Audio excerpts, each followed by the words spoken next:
Hello students, Shrina, Associate Professor in Chemistry, Government College Nohar, BSc Part Second। आज का हमारा topic है acidic nature of phenols.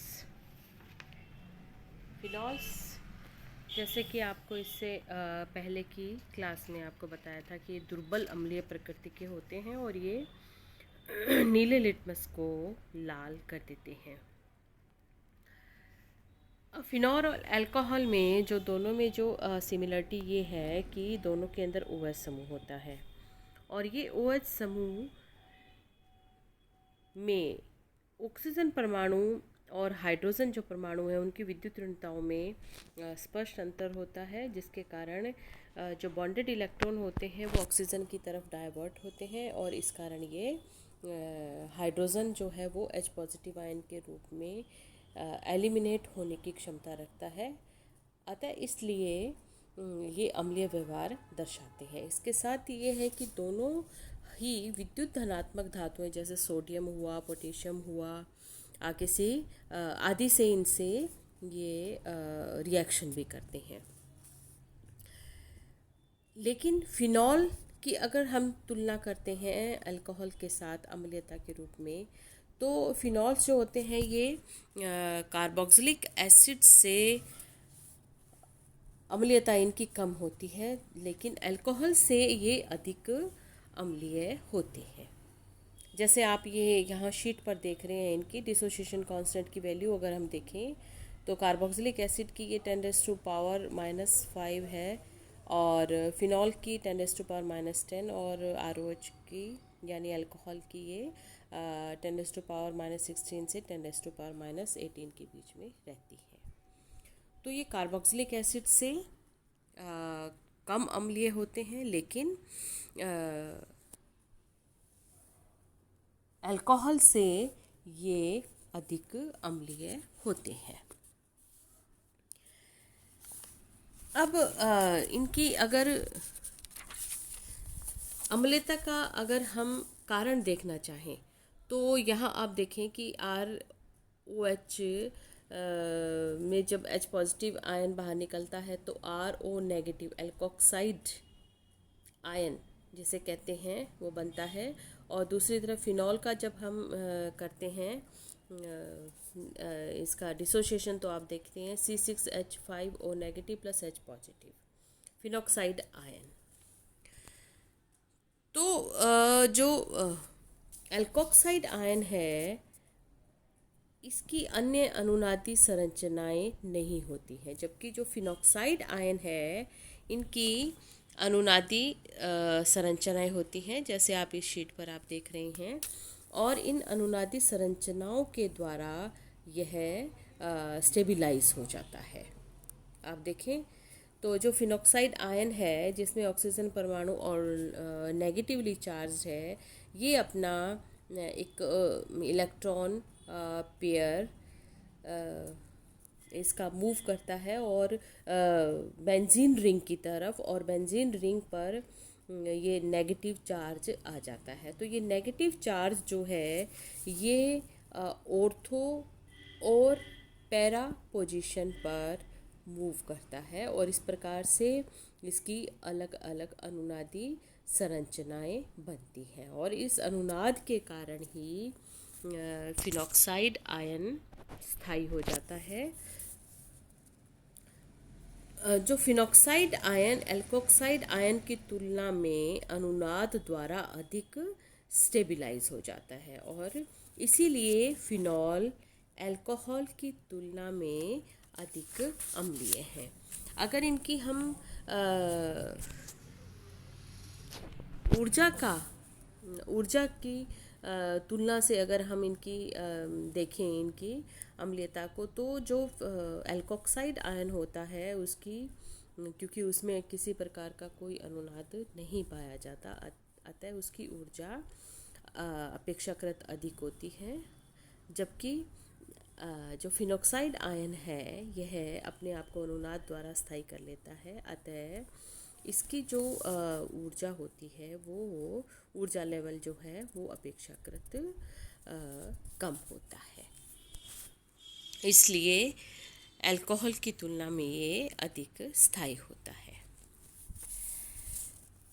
अब हम आपके सामने यहाँ पर ये फिनॉल की अनुनादी संरचनाएं हैं। अगर हम तुलना करें फिनॉल और फिनॉक्साइड आयन की स्टेबिलाइजेशन की, इनके स्थायीकृत की, तो फिनॉल की अनुनादी संरचनाएं आप देख रहे हैं कि जो ऑक्सीजन परमाणु है OH समूह का, उस पर पॉजिटिव चार्ज आ जाता है यानी घनावेश आ जाता है, जबकि नेगेटिव चार्ज जो है पूरी बेंजीन रिंग में ये अनुनाद करता है। और आप यहाँ स्ट्रक्चर में आप देख रहे हैं कि ऑर्थो और पैरा जो पोजीशंस होती हैं वहाँ पर उन कार्बन परमाणुओं पर इलेक्ट्रॉन डेंसिटी अधिक हो जाती है, यानी उन पर ऋण आवेश आ जाता है ऑर्थो तथा पैरा पोजीशंस पर।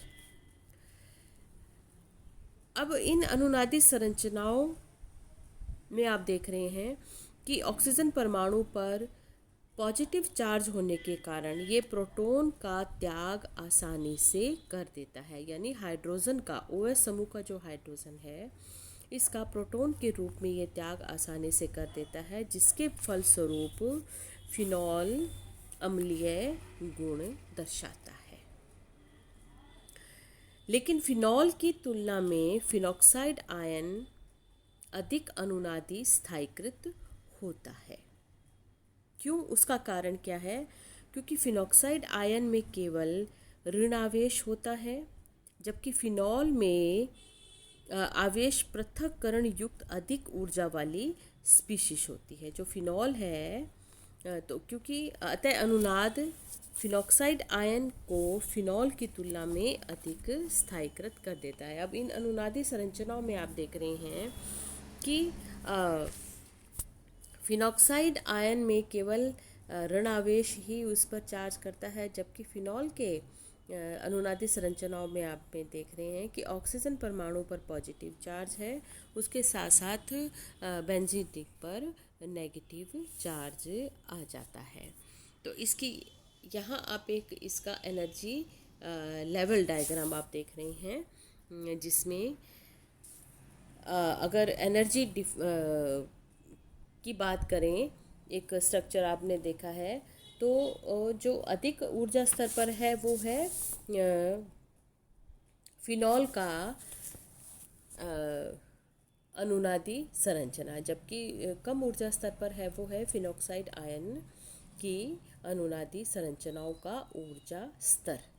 तो फिनॉक्साइड आयन का फिनॉल की तुलना में अधिक अनुनादी स्थायीकरण होता है, अर्थात जो फिनॉक्साइड आयन का अनुनाद है और फिनॉल का जो अनुनाद है, अगर इन दोनों की तुलना करें तो जो लोअर एनर्जी लेवल है वो फिनॉक्साइड आयन का होगा और हायर एनर्जी लेवल है वो फिनॉल का होगा, क्योंकि फिनॉल में नेगेटिव चार्ज के साथ साथ ऑक्सीजन परमाणु पर पॉजिटिव चार्ज भी आ जाता है। अतः फिनॉल अधिक ऊर्जा स्तर पर रहता है और फिनॉक्साइड आयन अपेक्षाकृत कम ऊर्जा स्तर पर होता है, जिसलिए वो अधिक स्थायी हो जाता है। दूसरी ओर फिनॉल कार्बोक्सिलिक अम्ल की तुलना में कम अम्लीय होते हैं। उसका कारण है कि जो कार्बोक्सिलेट आयन होता है उस आयन में केवल जो ऋणावेश है वो केवल ऑक्सीजन परमाणुओं पर होता है। यहाँ आप देखें, एक इक्वेशन है कार्बोक्सिलिक एसिड, जिससे कार्बोक्सिलेट आयन बनता है। जब H पॉजिटिव आयन प्रोटॉन जो है वो इसमें से निष्कासित हो जाता है, तो कार्बोक्सिलेट आयन जो है वो अपने आप को अनुनाद द्वारा स्थायी कर लेता है। और इस आयन में स्ट्रक्चर में देख रहे हैं कि नेगेटिव चार्ज केवल ऑक्सीजन परमाणु पर ही रहता है। तो कार्बोक्सिलेट आयन में ऋण आवेश केवल ऑक्सीजन परमाणु पर होता है, जबकि फिनॉक्साइड आयन में ऋण आवेश संपूर्ण बेंजीन रिंग पर होता है, अर्थात जो कार्बन परमाणु है उन पर भी कुछ ऋण आवेश आ जाता है।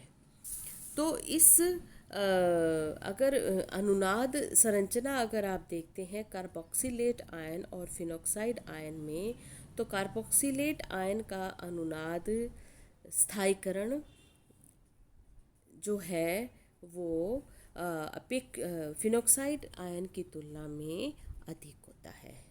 कारण क्योंकि वही कि इसमें कार्बन परमाणु पर भी पर नेगेटिव चार्ज आ जाता है। अब चूंकि ऑक्सीजन कार्बन से अधिक इलेक्ट्रॉन आकर्षित होता है, अतः जो कार्बोक्सिलेट आयन फिनोक्साइड आयन से अधिक स्थायी होता है। इसलिए फिनॉल कार्बोक्सिलिक अम्लों की तुलना में कम अम्लीय होते हैं। अब यदि फिनॉल पर कोई प्रतिस्थापी समूह जुड़ा है तो वह भी फिनॉल की अम्लता को प्रभावित करता है। वलय में अगर फिनॉल की बेंजीन रिंग पर यदि कोई इलेक्ट्रॉन आकर्षित समूह यानी -I प्रभाव वाला समूह जैसे NO2 या हैलोजन की उपस्थिति होती है, उसके परिणाम स्वरूप फिनोक्साइड आयन की बेंजीन वलय में ऋण आवेश घट जाता है। परिणाम स्वरूप फिनोक्साइड आयन अधिक स्थायीकृत हो जाता है और उसकी अम्लता बढ़ जाती है। दूसरी तरफ यदि बेंजीन वलय में कोई इलेक्ट्रॉन दाता यानी +I समूह वाले जैसे एल्काइल समूह है, ये अगर जुड़े हों तो फिनोक्साइड आयन की बेंजीन वलय में धनावेश बढ़ जाता है। परिणाम स्वरूप फिनोक्साइड आयन अस्थायीकृत हो जाता है और उसकी अम्लता घट जाती है। यानी अगर -I प्रभाव वाला समूह जुड़ा है तो फिनोक्साइड आयन की अम्लता बढ़ जाती है, और अगर +I प्रभाव वाला समूह जुड़ा है तो उनकी फिनॉल्स की अम्लता घट जाती है। अब एक सवाल यहाँ पर आता है कि ऑर्थोक्लोरोफिनॉल से कम अम्लीय होता है, जबकि फ्लोरीन क्लोरीन से अधिक इलेक्ट्रोनेगेटिव होता है। अब जो ऑर्थोफिनॉलिक OH के साथ इंट्रामॉलिक्यूलर हाइड्रोजन बॉन्ड बना लेता है, परिणाम स्वरूप ऑर्थोफ्लोरोफिनॉल कम अम्लीय हो जाता है।